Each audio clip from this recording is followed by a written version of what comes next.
अगर आप एक ऐसे इन्वेस्टर हैं जो कि ऐसे डेट फंड्स में अपना इन्वेस्टमेंट करना चाहते हैं जहां की क्रेडिट रिस्क जीरो हो और साथ ही वहां पे रिटर्न्स भी अच्छे आए, तो ये वीडियो आपके लिए है। फ्रोनेसिस इन्वेस्टर एकेडमी के इस ब्रांड न्यू वीडियो में आप सभी का बहुत बहुत स्वागत है। इस वीडियो में मैं आपको डिटेल में बताऊंगा guilt that is government securities mutual funds के बारे में, किस तरह के इन्वेस्टर्स को इसमें अपना इन्वेस्टमेंट करना चाहिए और गिल्ट म्यूचुअल फंड्स में हमें अपना इन्वेस्टमेंट कब करना चाहिए। और साथ ही मैं कुछ आपको टॉप क्लास के गिल्ट फंड्स के बारे में बताऊंगा जिसमें आप अपना इन्वेस्टमेंट करने का प्लान कर सकते हैं।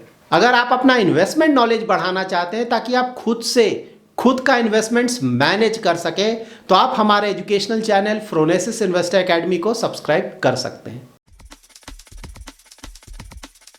क्या कभी आपने ये सोचा है कि किसी भी कंट्री के गवर्नमेंट को उस कंट्री को अच्छी तरह से चलाने के लिए जो काफ़ी ज़्यादा पैसे की रिक्वायरमेंट होती है, वो पैसा कहाँ से आता है? क्योंकि किसी भी कंट्री को अच्छी तरह से चलाने के लिए वहाँ गवर्नमेंट को इंफ्रास्ट्रक्चर सेक्टर को काफ़ी डेवलप करना होगा, वहाँ पे उन्हें हॉस्पिटल्स बनाने होंगे, स्कूल्स बनाने होंगे, डिफेंस सेक्टर का ध्यान रखना होगा और भी बहुत सारे काम करने होते हैं गवर्नमेंट को, जिसके कारण उन्हें काफ़ी पैसे की ज़रूरत होती है। तो मोस्टली ये पैसा कहाँ से आता है? ये होता है जो हमारे ऊपर टैक्सेस लगते हैं। तो उस टैक्सेस के थ्रू गवर्नमेंट अपना ज़्यादातर जो रिक्वायरमेंट है वो पूरा कर लेती है।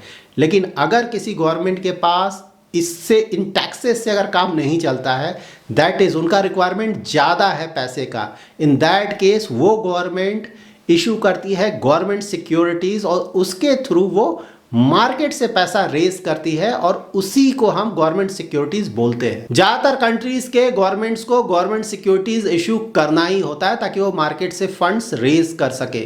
तो यहाँ पे ये जो गवर्नमेंट सिक्योरिटीज इशू किया जाता है उसको खरीदता कौन है? तो उनमें इन्वेस्टमेंट होता है एफआईआईज का, फिर जो लोकल इंश्योरेंस कंपनीज हैं, पेंशन फंड्स हैं, प्रोविडेंट फंड्स हैं या फिर म्यूचुअल फंड कंपनीज हैं, और साथ ही कुछ इंडिविजुअल्स भी इसमें अपना इन्वेस्टमेंट करते हैं। इंडियन गवर्नमेंट जो मार्केट से पैसा रेज करती है वो जनरली दो तरीके के होते हैं। फर्स्ट होता है शॉर्ट टर्म रिक्वायरमेंट।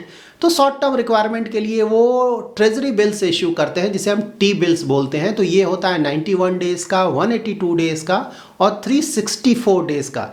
तो ये उनके शॉर्ट टर्म रिक्वायरमेंट को पूरा करता है। और जो long term requirement fund requirement है वहाँ के लिए वो गवर्नमेंट सिक्योरिटीज़ इशू करते हैं और ये 2 साल का हो सकता है, 3 साल, 5 साल, 10 साल, अप टू 40 ईयर्स का होता है। तो यस, इंडिया में अगर आप गवर्नमेंट सिक्योरिटीज़ को देखें तो जो मैक्सिमम टेनर है वो 40 ईयर्स का भी अवेलेबल है गवर्नमेंट सिक्योरिटीज़। इन सारे सिक्योरिटीज़ को इशू करता है central bank that is RBI on behalf of government of India. तो यहाँ पे गवर्नमेंट ऑफ इंडिया का गारंटी होता है इन सिक्योरिटीज़ पे, दैट्स वाई इन्हें सॉवरिन बोला जाता है और ये माना जाता है कि यहाँ पे किसी भी तरह का कोई क्रेडिट रिस्क नहीं है। सो नाउ ये गिल्ट म्यूचुअल फंड्स क्या होते हैं? तो ये वैसे फंड्स होते हैं जो कि अपने टोटल कॉर्पस का एटलीस्ट 80% इन गवर्नमेंट सिक्योरिटीज़ में इन्वेस्ट करते हैं। तो गवर्नमेंट सिक्योरिटीज़ में क्या क्या आएगा? टी बिल्स, जिसके बारे में हमने ऑलरेडी जान लिया, गवर्नमेंट सिक्योरिटीज़ जीओआई, उसके बारे में हमने ऑलरेडी जान लिया। उसके अलावा एक और इंस्ट्रूमेंट आता है, उसे हम बोलते हैं SDL, that is state development loan. तो एसडीएल को भी इशू किया जाता है आरबीआई के द्वारा। तो यहाँ भी गवर्नमेंट का गारंटी होता है, तो इसे भी सॉवरिन बोला जाता है और माना जाता है कि यहाँ पे भी क्रेडिट रिस्क नहीं है। इन गिल्ट फंड्स पे भी टैक्सेशन किसी भी डेट म्यूचुअल फंड्स की तरह ही लगेगा। लाइक अगर आप 3 ईयर से पहले बेचते हैं इसके यूनिट्स को, तो जो भी आपका शॉर्ट टर्म कैपिटल गेन होगा वो आपके इनकम के साथ ऐड हो जाएगा और जिस भी टैक्स ब्रैकेट में आप आते हैं उसके अनुसार आपको टैक्स पे करना होगा। और अगर आप इनके यूनिट्स को 3 इयर्स के बाद बेचते हैं तो उसे हम लॉन्ग टर्म कैपिटल गेन्स बोलेंगे और वहाँ पे आपको टैक्स पे करना पड़ेगा 20% विथ इंडेक्सेशन। अभी तक हमने गिल्ट म्यूचुअल फंड्स के बारे में जो भी डिटेल्स चेक किया है, लाइक उनका ज़्यादातर इन्वेस्टमेंट गवर्नमेंट सिक्योरिटीज़ में है, तो उससे ऐसा लगता है कि यहाँ पे तो कोई रिस्क है ही नहीं, तो हम अपना ज़्यादातर इन्वेस्टमेंट डेट पोर्शन का इन फंड्स में कर सकते हैं। लेकिन यहाँ पे आप ध्यान रखें कि गिल्ट म्यूचुअल फंड्स भी रिस्की इन्वेस्टमेंट्स हैं। अगर आपने इंटरेस्ट रेट का सही से ध्यान नहीं रखा तो यहाँ पे आपको लॉस भी हो सकता है। जब भी आप किसी भी डेट प्रोडक्ट में लाइक डेट म्यूचुअल फंड्स में अपना इन्वेस्टमेंट करें तो वहाँ पे आप ध्यान में रखें कि ये 3 प्रोमिनेंट रिस्क्स होते हैं। नंबर 1 होगा क्रेडिट रिस्क, नंबर 2 होगा लिक्विडिटी रिस्क और नंबर 3 होगा interest rate risk. Guilt mutual funds का अगर आप क्रेडिट रिस्क देखेंगे तो ज्यादातर इन्वेस्टमेंट गवर्नमेंट सिक्योरिटीज में हो रहा है और वहां पे डिफॉल्ट के चांसेस ऑलमोस्ट नील होते हैं, तो यहाँ पे ओवरऑल क्रेडिट रिस्क का प्रॉब्लम नहीं है। सेकंड रिस्क है लिक्विडिटी रिस्क। तो ज़्यादातर अगर आप गिल्ट म्यूचुअल फंड्स का एग्जिट लोड चेक करेंगे तो वो जीरो होता है। दैट इज आप कभी भी इनके यूनिट्स को बेच सकते हैं और आपका पैसा वापस मिल जाएगा, तो यहाँ पे लिक्विडिटी रिस्क भी नहीं होता है। नंबर थर्ड रिस्क जिसके कारण गिल्ट म्यूचुअल फंड्स को रिस्की बोला जाता है वो रिस्क है इंटरेस्ट रेट रिस्क। अगर आप हमारे वीडियोस को रेगुलरली वॉच करते हैं तो आपको अभी तक ये बिल्कुल पता होगा कि इंटरेस्ट रेट और price of the bond inversely proportional है।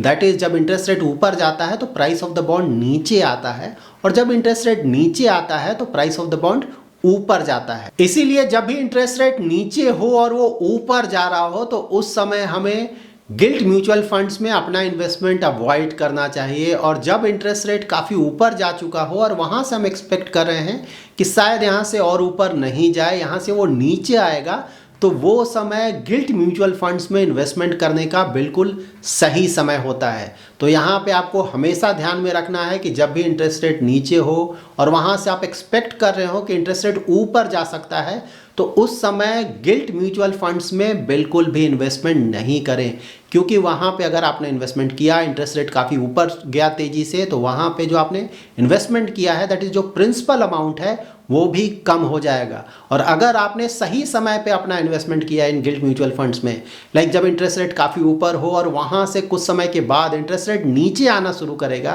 तो वहाँ पे आपको गिल्ट म्यूचुअल फंड्स में काफ़ी अच्छे रिटर्न्स मिलेंगे। ना हम कुछ टॉप गिल्ट म्यूचुअल फंड्स के बारे में जान लेते हैं। तो यहाँ पे मैं कुछ ही फंड्स के बारे में आपको बताऊंगा। तो यहाँ पे ये मैं बिल्कुल भी नहीं बोल रहा हूँ कि जो दूसरे फंड्स हैं वो अच्छे नहीं हैं।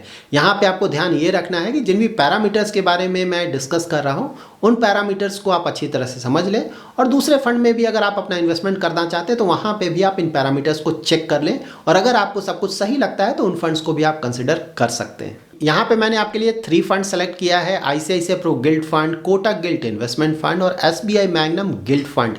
यहाँ पे आप इन फंड्स का AUM, benchmark, average credit quality, expense ratio और एग्जिट लोड चेक कर सकते हैं। आईसीआईसीआई प्रू गिल्ट फंड का एक्सपेंस रेशियो रिलेटिवली थोड़ा ज़्यादा है। इन फंड्स का एग्जिट लोड 0 है। दैट इज आप कभी भी इन फंड्स को बेच सकते हैं, किसी भी तरह का एग्जिट लोड नहीं लगेगा। यहाँ पर आप इन फंड्स का एसेट एलोकेशन चेक कर सकते हैं। दैट इज ये अपना इन्वेस्टमेंट कहाँ कहाँ करते हैं। तो यहाँ पे जैसा कि हमने ऑलरेडी डिस्कस किया हुआ है, ज़्यादातर investment government of India securities में है और कुछ पैसा रखा हुआ cash equivalent. Kotak gilt investment fund का गवर्नमेंट सिक्योरिटीज में सबसे बड़ा इन्वेस्टमेंट है और एट ऑलमोस्ट 97%, जबकि एसबीआई मैग्नम गिल्ट फंड का इन्वेस्टमेंट गिल्ट में रिलेटिवली कम है एट 83.5%, और साथ ही इनका कैश इक्विवेलेंट काफ़ी ज़्यादा है 16.5%।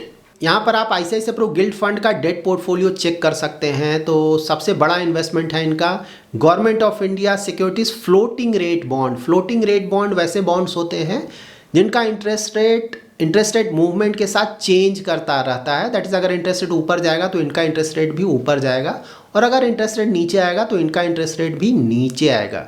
यहाँ पे आप कोटक गिल्ट इन्वेस्टमेंट फंड का डेट पोर्टफोलियो चेक कर सकते हैं। यहाँ भी सबसे बड़ा एलोकेशन लिया गया है government of India securities floating rate bond में। आईसीआईसीआई और कोटक के गिल्ट फंड्स ने फ्लोटिंग रेट बॉन्ड्स में इसलिए बड़ा एलोकेशन लिया है क्योंकि हमें पता है रिसेंट टाइम्स में इंटरेस्ट रेट ऊपर गया है, तो ये चाहते हैं कि जब इंटरेस्ट रेट ऊपर जाए तो उसका फ़ायदा इनके इन्वेस्टमेंट को भी मिले। दैट्स वाई इन्होंने फ्लोटिंग रेट बॉन्ड में इन्वेस्ट किया है, क्योंकि अगर आप फ्लोटिंग रेट बॉन्ड में अपना इन्वेस्टमेंट नहीं करेंगे तो वहाँ पे जो इंटरेस्ट रेट है, कूपन पेमेंट है, वो फिक्स्ड है, वहाँ पे टाइम के साथ वो चेंज नहीं करेगा।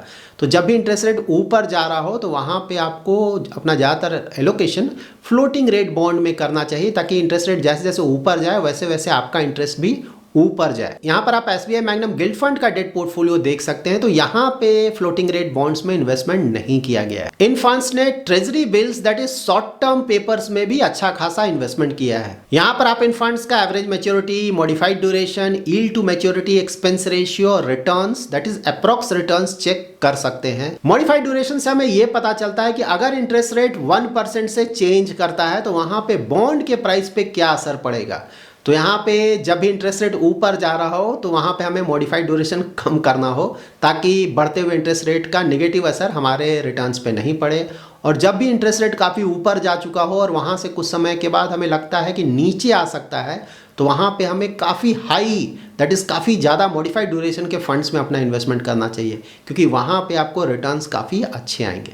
तो यहाँ पे अगर आप मॉडिफाइड ड्यूरेशन देखें तो ICICI प्रो गिल्ड फंड का मॉडिफाइड ड्यूरेशन काफ़ी कम है 1.7 ईयर्स, जबकि SBI मैग्नम गिल्ड फंड का मॉडिफाइड ड्यूरेशन रिलेटिवली ज़्यादा है एट 4.54 ईयर्स। और अगर आप यील्ड टू मैच्योरिटी देखें तो यहाँ पे ICICI और कोटक का यील्ड टू मैच्योरिटी लगभग बराबर ही है, जबकि SBI मैग्नम गिल्ड फंड का यील्ड टू मैच्योरिटी थोड़ा कम है। लास्ट कॉलम में आप इन फंड्स का अप्रॉक्स रिटर्न्स चेक कर सकते हैं। तो ये रिटर्न्स सिर्फ अप्रॉक्स रिटर्न है, क्योंकि यहाँ पे हमें नहीं पता है कि इंटरेस्ट रेट का मूवमेंट एग्जैक्टली कितना होगा। तो इस अप्रॉक्स रिटर्न को निकालने के लिए मैंने यील्ड टू मैच्योरिटी से इनके एक्सपेंस रेशियो को घटाया है।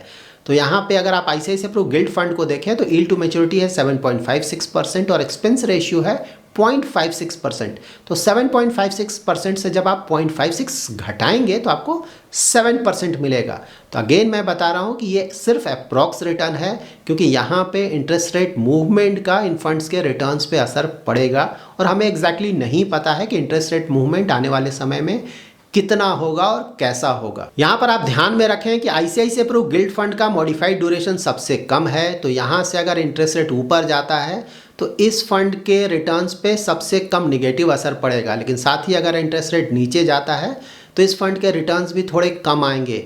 जबकि SBI मैग्नम गिल्ड फंड का मॉडिफाइड ड्यूरेशन सबसे ज़्यादा है इन 3 फंड्स में। तो अगर यहाँ से इंटरेस्ट रेट ऊपर जाता है तो इस फंड का रिटर्न जो है वो निगेटिवली हिट होगा, लेकिन अगर इंटरेस्ट रेट नीचे जाता है तो ये फंड्स ही इन 3 फंड्स में शायद सबसे ज़्यादा रिटर्न भी जनरेट कर पाएगा। जब भी आप किसी भी डेट म्यूचुअल फंड में अपना इन्वेस्टमेंट करें, like corporate bond, short term debt funds या फिर गिल्ड म्यूचुअल फंड्स, तो वहाँ पे आप उनके पास्ट रिटर्न्स को ज़्यादा इंपॉर्टेंस नहीं दें, क्योंकि इन डेट फंड्स में रिटर्न्स वही मिलेगा जो उस समय का प्रिवेलेंट इंटरेस्ट रेट होगा।